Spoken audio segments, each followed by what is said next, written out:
Masarap daw mag-alaga ang Pilipinas. Gagawa ako ng ang kulay. Masarap mag-alaga daw ang Pinay. Sabi ko.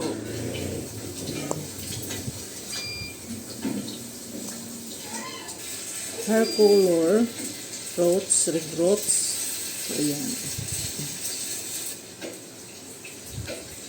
Product niya is Speedy. Speedy. Ano yung pato? Speedy na ano. Siguro pag ito ang ikulay ko sa buhok ko, ano, tatalab. Bakit? Ayaw na bang tumalab? Yung mga dark nito. Meron yan, black. Of course. Ang dark naman niya, brown lang ako. Dark brown. Gusto ko. Ano to? Dalawa to? O yung ano to? Yung kanyang... oo. Ano nga? Oo, yun nga. Dalawa, diba? Dalawa nga ba? Ewan Ito yung ano niya? Pinaka ano? Yung kulay puti. Okay. So magbili ka na naman ng panibago. Or the next hair color. So dapat ganyan lagi kayong mayroon kayong reserva. Kasi minsan yung iba kong client ayaw nilang gumamit ng Bremod. Ngayon, pagdating ng oras na naubusan sila, gagamit din ng Bremod. Minsan kasi ang mga hindi tatalab. Hindi lahat available. Unless na lang kung dark color. Pwede. Meron kasi hindi tumatalab eh.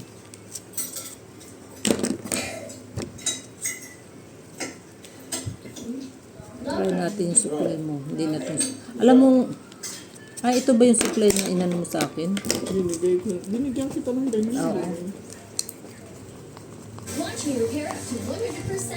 Yung binibili kong ganito wala na eh. Hindi na nila nilalagyan. Hindi na. Ang ganda yung supply. Hindi na nila Ito, nilalagyan. kasama rin to. Hindi. Binili ko yan. Binili mo. Panghalo. Oo.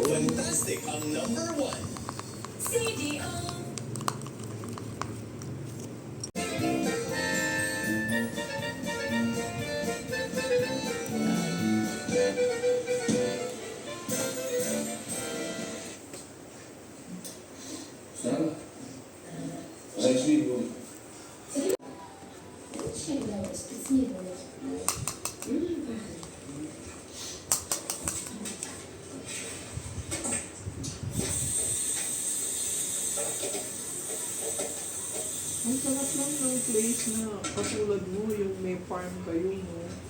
Pipitas ka lang ng leaves, gagawin mo ng tsaang. Isip mo magtanim ng gano'n sa farm. Wala naman kami yung farm. Kami may farm kaso. Meron kami yung farm, tinanyanan. Tinanyan na rin. Ang laki-laki ng farm namin sa Bicol. Tinanyanan ng mga pinsan ko, mga anak mo. Para para kuhanin mo. Mayaman sila.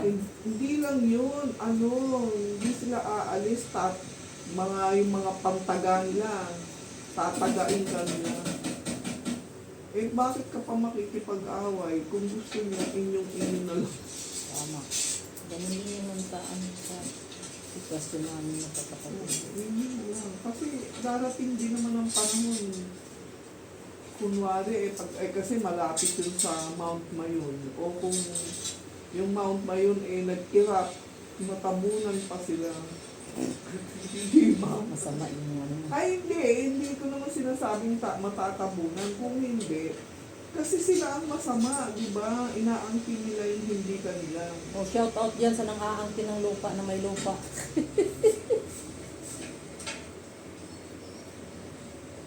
Ano kayo? Palaban kayo. Makonsensya kayo. Tama. Ang maraming ganun ngayon, di ba? Eh, hindi naman kanila yan. Dapat hindi nga nila dapat yan.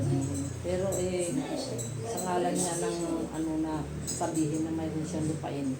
Kaya kahit marami siya nasasagasaan, wala siyang pakialam. Tsaka kasi hindi naman kami pupunta ron, layo-layo. Malayo sa trabaho, malayo sa... Sabi nga nila sa akin, anuhin ko daw. Anuhin ko. Ako ko na lang yung pera ko. Kaysa yung ipaglaban ko dun sa kanya na bayaran ko siya sa sinasabi niyang presyo.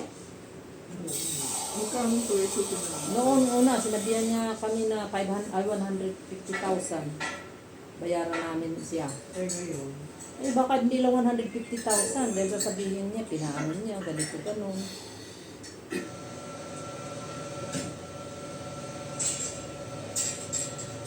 hindi, ang laban doon, hindi namin kaya 150,000 eh, sabihin mo.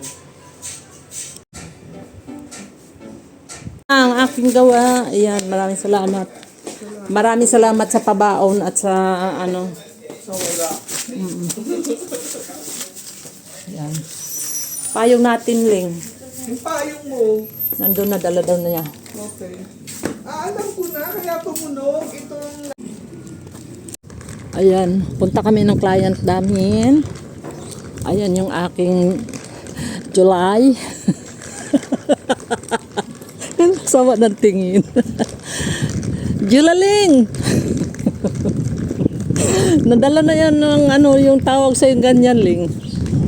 Nung maliit ka pa, ganyan ang tawag sa'yo. Galit na galit ka nun. Hanggang ngayon, nagagalit ka pa rin. Ha?